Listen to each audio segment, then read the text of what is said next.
Okay, so picking up where we left off yesterday, we were talking about the main sequence stage, which is where our star is at. It's a very average star in the main sequence. Um, we mentioned, yeah, I think I was talking about this right before the bell. The bigger stars, while they do have much more fuel to burn because they're much larger and massive, they burn through that fuel faster, and so they live very short lives compared to the smaller stars. They exist for only a few million years, where your smaller stars last a much longer time. They have less fuel to burn, but they're much more conservative with their fuel. So this very much plays out like vehicles on the road today. A big truck. I don't really have a big truck, but I have a truck. It has much more gas in the tank. Like I have like a 25-gallon tank maybe, where my wife's is like less than 20. But she fills up way less often than I do. Maybe not way less often, but she fills up less often than I do because her car is more fuel efficient, and so it doesn't burn through that tank of gas as quickly as my truck does. Even though she drives further to work than I do, I've got a pretty easy drive to work. So small stars exist for perhaps hundreds of billions of years. We'll just have to see how that plays out because obviously the universe as we know it is only 13.7 billion years. So they're still early in their lifespan. 90% of a star's life is spent in the main sequence, which is right where we are at now. At some point in time, and let me just go back to, do they have the image? No, they don't have the image. Let me go forward real quick. What we're going to see in just a second is this image, which kind of shows you the life cycle of a star. You go from your nebula, which eventually condenses and starts to do fusion, and becomes your protostar, your early version of a star. If everything is stable and balanced, it enters into the main sequence where the fusion that's pushing outward counteracts the gravity that's pulling inward, and it lives its long life somewhere in this main sequence until it starts to burn out. And once it's converted most of its hydrogen and helium to other elements, the star loses that stability. And if it's a certain type of star, it will start to expand into a red giant. And so it goes into the red giant phase where it expands outward. And this is what I was talking about yesterday, why the Earth has a limited lifespan. Because at some point in time, our sun is going to expand outward. And when it does enter into this red giant phase, it will come beyond Earth's orbit and the Earth will essentially be destroyed. And so unless we figure out some sort of crazy science fiction way to move the planet or keep the star from going into the red giant stage, which is crazy and it's not going to happen, the Earth is limited. It's not going to be able to survive beyond that point. So it leaves the main sequence, becomes a red giant. There's lots of different things that can happen here. And to be honest, we haven't been looking out into space that long to know exactly how this plays out. We found different stars that we think are in different stages of this, but it's going to take us a long time to really see something progress through this and understand the process fully. But after the red giant stage, it will shrink down and enter into the white dwarf stage or explode and become a planetary nebula. And then it possibly cycles back to the black dwarf stage. One thing that these images don't really portray is any of the cyclical nature that goes on here. Obviously, if there's a supernova and you enter into a nebula, that nebula could go back and start off to a new proton star, have planets around it, because obviously our sun, is only 4.7 billion years old, and so our entire solar system had to have come out of some sort of supernova explosion from a different star. So while they don't show it on this or this other image right here, there is like a cyclical nature to this sometimes. So let me go back and get the buttons right. So the red giant stage, which we just saw, your hydrogen burning migrates outward, the star expands, the surface cools down. So remember that red is not necessarily the hottest part of the flame. The blue part is the hottest part. And I don't really want to go all the way back there. Maybe. Yes. Fauché, Winfred Fauché, Chase Freeman, Daniel Fuentes, Bobby Gage, Isaiah Fuentes. Report to the gym at this time.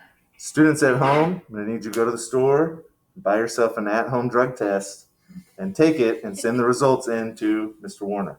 I'm joking. Please don't do that because I don't want to get in trouble. Mail the entire box. Yeah, you just send them in the mail, and you just mail your like pea cup back, and hopefully it doesn't spill. So what I want to show you real quick, the giants, the super giants and the red giants exist on this end of the Hertzsprung-Russell diagram, and so they're at the cooler end. And so while it does expand outward and get much, much bigger, it also cools down in that process, and so it's not quite as hot outwardly at the surface. So let me go back to this. Yes. So the surface cools, the surface becomes more red, the core collapses as helium converts to carbon, and in some larger stars, it converts to larger elements, like I think iron and nickel. I don't remember which one it is, but I think iron or nickel might be the largest that can be produced without like a supernova explosion.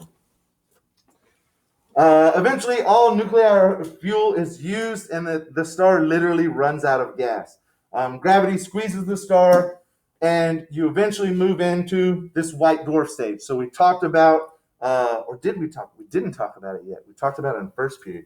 Usually I get further in second period, but lately I've been further in first period. So how are the ways that a star can die? There's 3 different ways based on the size of the star. You have low mass stars, very small ones, which are smaller than our sun. Medium mass stars, which are about what we're in, right in the middle end. And then massive stars, which are over 3 times bigger. So starting off with the small ones, your red giant collapses to become a white dwarf. If you're talking about medium ones, your red giant collapses, it forms a planetary nebula, and then becomes a white dwarf. And then if it's really big, over 3 times our solar mass or bigger, they can be much, much bigger than our sun. They will actually terminate in a supernova. So our star will not explode in a supernova as far as we understand it today. Nothing smaller than like 3 solar masses will.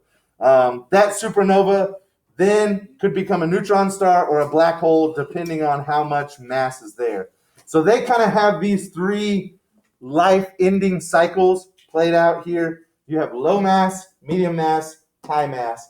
The low mass star goes from nebula to protostar to main sequence, where it's very small and very red, and then it just collapses into a white dwarf. So it loses a lot of its size, gravity kind of takes over, and it gets compressed.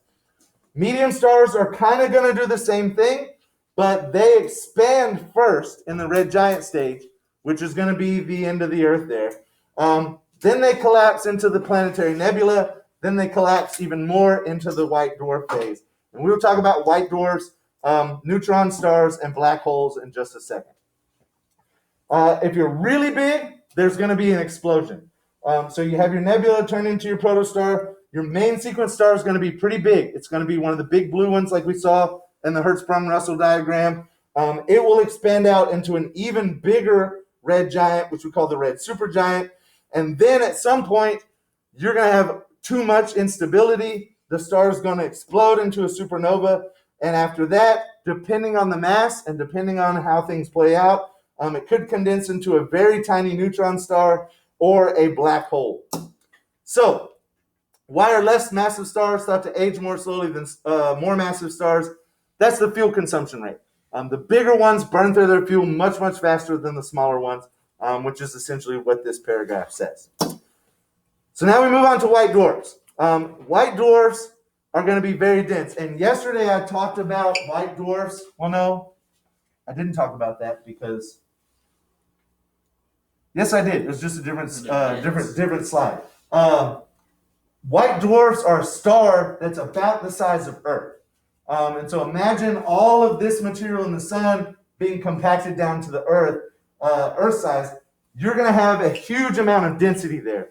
And so they say that a spoonful weighs several tons in a neutron star. So if you just take a spoonful out, it weighs several tons, which a ton is 2,000 pounds.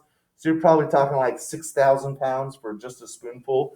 And in order to pack that much matter down into such a small package, things aren't going to operate normally. And so they talk about atoms taking up less space and matter degenerating. And basically, in an atom, you have a lot of empty space. Let me draw this out actually over here because I got to come get my marker. In a normal atom, you have a lot of empty space. You have your nucleus in the center, and then your electrons are out here somewhere on the electron cloud. But most of the atom is an immense amount of empty space. It doesn't seem that way because, we are solid objects. The board, the building are solid objects, but we are also mostly empty space when you get down to the atomic level. It's repelling of electrons and repelling of nucleuses, or nuclei, that makes you feel solid, even though for the most part, we're just a lot of empty space. Now, to fit all that into a white dwarf, it has to be compressed down. And so everything kind of loses that empty space, which is why they're saying the matter degenerates. Your electrons get placed inward, and your atoms really get compressed down where they're not taking very much space. It has a very hot surface. It cools to become a black dwarf towards the end of its life. If anybody's interested, I will just send y'all. If you're not interested, you don't have to read it all. Brian sent me a pretty cool article about black dwarfs and black dwarf supernovas, and how they could be one of the last things that exist in the universe if we have like a heat death of the universe where everything expands out. So if you're interested at all, it's a pretty cool article. I read it and I really liked it. So moving on to neutron stars. Even smaller, even more dense, where a white dwarf, 1 teaspoon or 1 spoonful was several tons, like maybe 6,000 pounds. A pea size, where are we at? Hold on. Next one. Yes.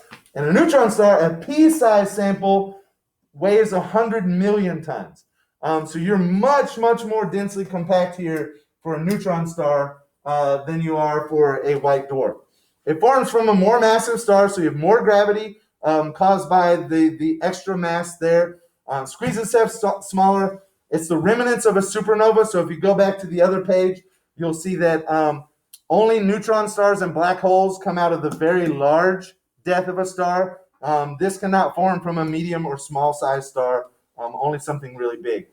So you need that extra gravity to collapse everything down much, much smaller, and you get that same atom degeneration there. One thing that they do mention, I keep forgetting I got to take my camera over here. Let me erase this. And we kind of went over this in chemistry.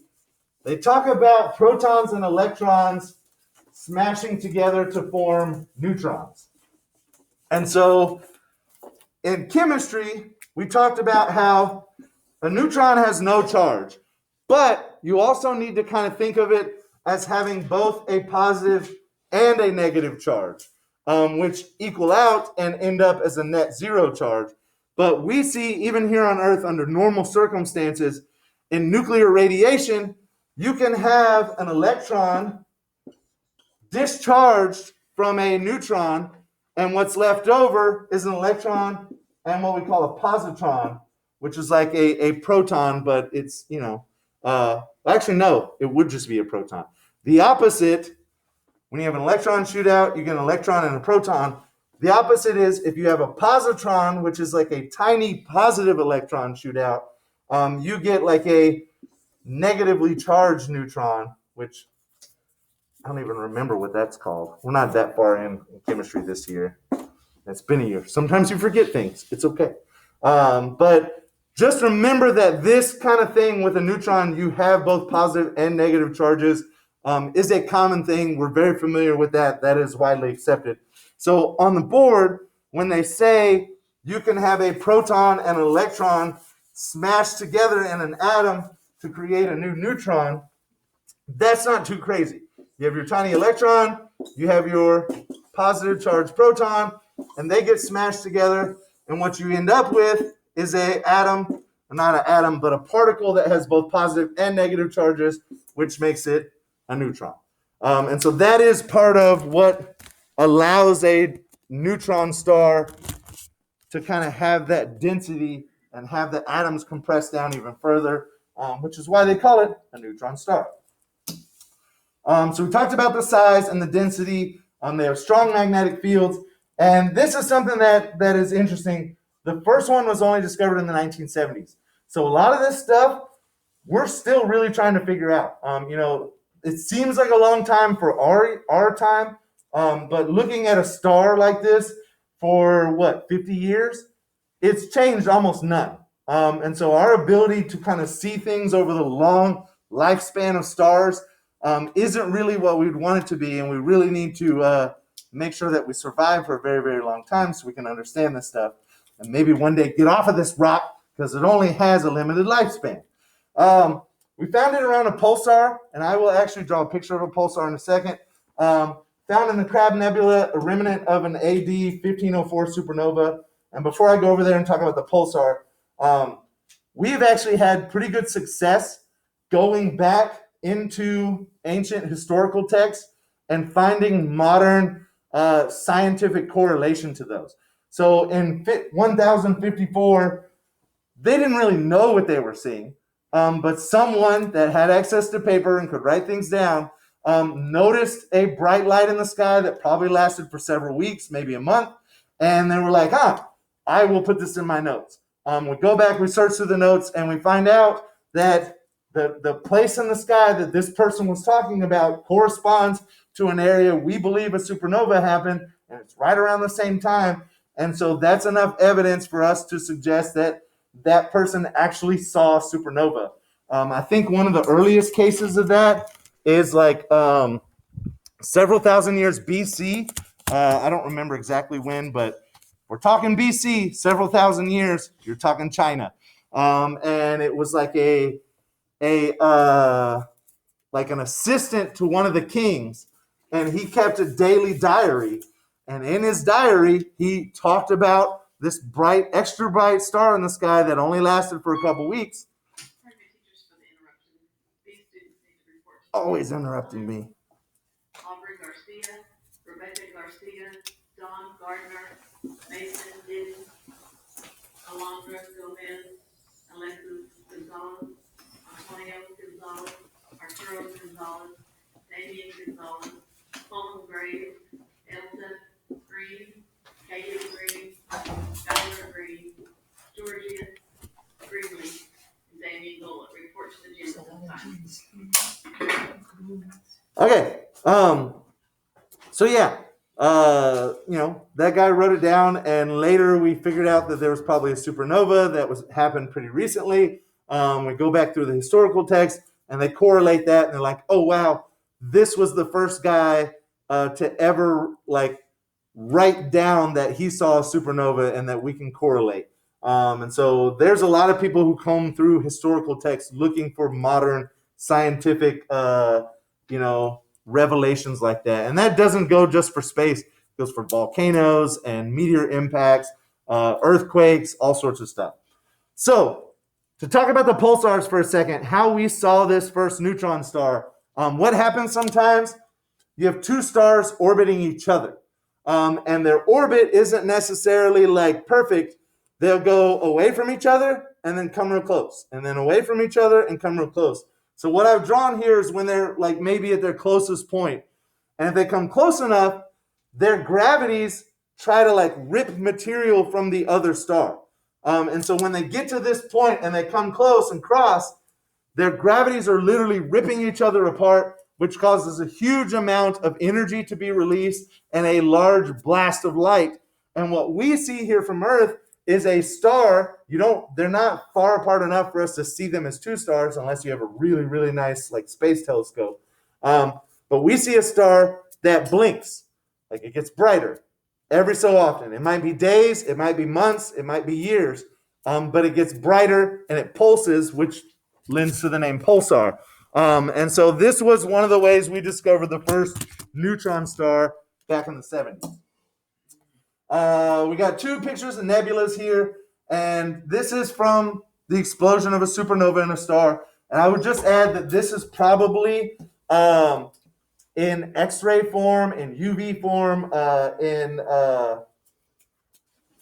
missing one more. X-ray, UV, infrared. There we go. So you probably would not be able to see all these colors and all these features just with your own eyes. You need special equipment to kind of suss out all the different sections of the UV spectrum for these. But they do look pretty cool. So now we move on to black holes, which are obviously more dense than neutron stars. The most dense thing that we know about in the galaxy. They have intense surface gravity, which lets no light escape. And I would just add, I may not be perfectly correct on this. It's not just the gravity. Light is affected by gravity, but light is also massless. And so if you have no mass, that is what is affected by gravity. And so as opposed to really the gravity that's pulling it in and not letting it out, it's more that when you have so much gravity like a star, or more importantly, like a black hole, you bend space-time around you. And so it literally bends space-time to the point where the light cannot escape. No, I guess that's not in that TED Talk. Anyways, it's a really weird thing, and you can find cool videos on it online. But the bending of space-time is a hard concept to fully get. I don't even fully get it sometimes. There's weird stuff going on in space, and we're trying to explain it. But anyways, in your black hole, as matter is pulled in, it gets compressed because of that gravity and because of that small, compact nature of a black hole, and it starts to emit X-rays, which they will show us on the very next page. Here's your companion star. The black hole is literally just like sucking the life out of it. And as this material goes into the black hole, it emits a lot of X-rays sometimes, and we can see those X-rays if we know where to look. They also have these nice two jets of particles being shot out here. Now, real quick, something I want to explain about black holes, because I had it on the board over here, and it's actually pretty interesting. I want to talk to you about Hawking radiation. Stephen Hawking proposed this, and I believe that everybody is kind of on board with it because they named it after him. But basically, this is another thing that's hard to wrap your head around. And I'm probably not going to explain it correctly because I don't fully understand it. But we have antimatter and matter. Regular matter is what makes up all the stuff that we are and see. Antimatter, we know is there because of its gravity, but we don't fully understand its nature yet. But Stephen Hawking kind of proposed that if you have a piece of antimatter, I started with a T and not an A. Antimatter, and you have a piece of regular matter, if they were to come together to the same point, they would annihilate each other and essentially just disappear. They would cease to exist. And that is accepted. For whatever reason, in the scientific community, we see this and we're like, yeah, okay, we got that. So Hawking took it a step, maybe not forward, but backward, and said this process can take place in reverse, and in fact does take place in reverse regularly throughout space. So from nothing, from a point in space that seemingly has nothing in it, you will spontaneously have antimatter and matter separate and become two different particles, and then almost immediately come back together and annihilate back into nothing. He said this happens spontaneously, happens all over the universe. It takes like microseconds to happen. So it's not something we really see. Maybe they've built something to detect it now. I'm not super up on my particle physics at the moment. But this is somewhat accepted because we understand Hawking radiation. Now, what Hawking proposed for Hawking radiation is if you throw a black hole into the mix here, if this happens to happen really close to a black hole, what's going to happen to one of these pieces, and it doesn't really matter whether it's antimatter or the regular matter, but one of them is going to be close enough to be sucked into the gravitational well of the black hole, while the other one, if it's positioned just so, will be just outside of that gravitational well and will be allowed to continue on. And so basically you have this antimatter or regular matter particle, which was popped out of nothing, was not allowed to annihilate with its pair, and it just goes out into space where if you have the proper technology, you're looking in the right place, you will be able to pick that up on your instrumentation. And so that is the process behind Hawking radiation. That's one of the ways we're able to see black holes. I don't know if it had to do with the picture that they took of a black hole recently the other year, but it's a pretty interesting concept nonetheless, especially from a guy who literally could not leave his wheelchair and just did all this in his mind with math and understanding of the solar system. So not just the solar system, the universe. Explain how it's possible for the smallest white dwarfs to be more massive than other white dwarfs. That's just their density.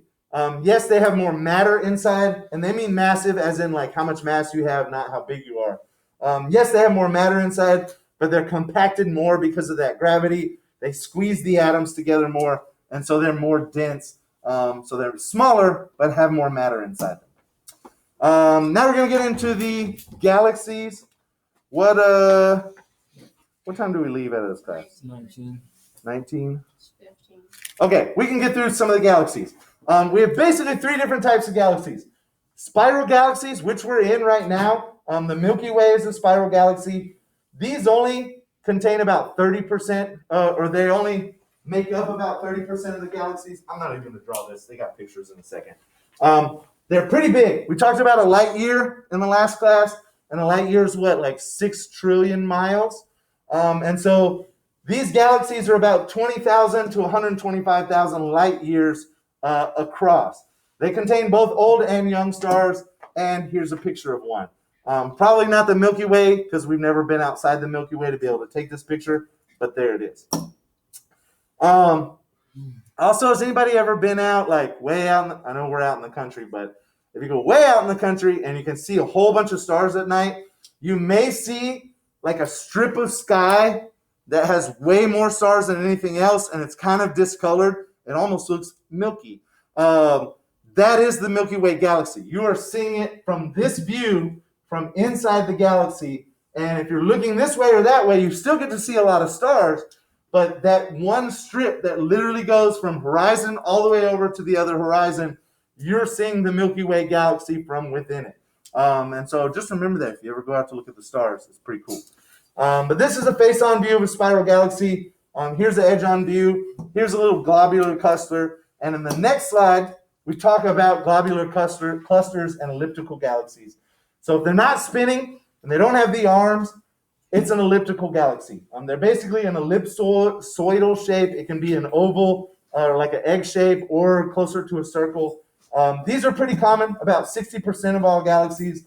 And most of them are smaller than the spiral galaxies, I would guess, because at a certain point, if you get enough mass, we've seen that rotation just likes to take place. Like that's probably some like fundamental principle in physics that I'm not fully explaining correctly. But when you get enough gravity and enough things moving around, you start to get that rotation in those orbits where your smaller galaxies just haven't developed that yet. Then we go to irregular galaxies. There's not a lot of these. Mostly they're very young. Probably this corresponds to the shape because they just haven't had enough time for gravity to kind of pull everything into a nice spherical shape. They call them Magellanic. Magellanic, yeah. Who's this probably named after? Magellan, because we're gelling like Magellan, which is a terrible commercial. Jeremy Harris, Chris Harris, Drake Harrison, Skylar Harrison, Trenton Harley Hendricks, Javier Hernandez, Landon Hernandez, Lane Hernandez, Obama Hernandez, and David Herrera. Report to the gym. So many. Okay, and if we can get through this slide, we'll be caught up to the other class. So galactic clusters are just a cluster of galaxies. We have a very poorly named local group. There's a lot of cool names in the universe. Local group is not one of them. There's another galaxy, and I'll talk about this next class maybe, Andromeda, which is actually going to hit the Milky Way at some point in the near future. Not like in our lifetimes, but hundreds of millions of years from now. We don't really know what's going to happen when Andromeda hits the Milky Way. Some people think we might just like pass through each other and not much happens. Some people think we will collide and it will destroy almost everything and become one big giant galaxy. We don't know. I don't even know if we've ever really seen galaxies collide with each other in a meaningful way. There are also big superclusters. The one I can think of off the top of my head is the Virgo supercluster, which is more than likely part of the Virgo constellation, which lends its name to Virgo. The what are they?